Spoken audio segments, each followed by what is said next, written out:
ఇక మావోయిస్టుల ఘాతుకం, ఆర్మీ వాహనాన్ని పేల్చేసిన నక్సలైట్స్ అనేటువంటి ఇక మీకు చాలా మంది తెలియదు అసలు యాక్చువల్ నక్సల్స్కి మావోలకి అసలు తేడా. నక్సల్ బరీ ఉద్యమం అంటారు. నక్సల్ బరీ ఉద్యమము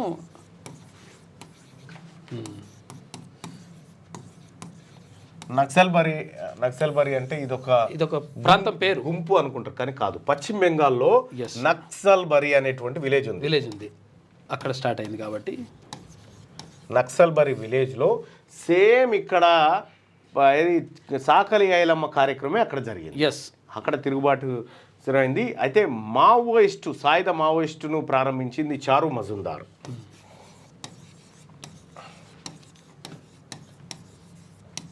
1960 దశకంలో ప్రారంభమైంది నక్సలైట్ ఉద్యమం. అయితే అనేకమైనటువంటి ఒడిదుడుకులను ఎదుర్కొంది. కొంతమంది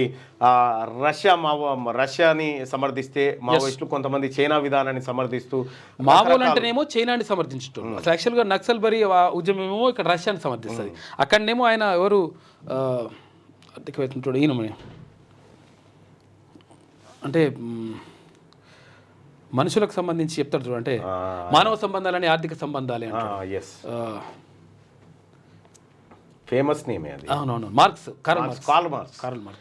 కార్ల్ మార్క్స్ ఏమో రష్యా, ఇక్కడ మావోనేమో చైనా. వీళ్ళిద్దరి భావజాలాన్ని ఇక్కడ తీసుకొస్తారు. ఆ తర్వాత చారు మజుందార్ అనేటువంటి వ్యక్తి మొట్టమొదటిసారిగా భారతదేశంలో సాయుధ పోరాటాన్ని షురూ చేసిండు. అది పశ్చిమ బెంగాల్లోని నక్సల్ బరీ ప్రాంతంలో షురువైంది కాబట్టి నక్సల్ బరీ ఉద్యమం అని చెప్పి చెప్తూ ఉంటారు దాన్ని.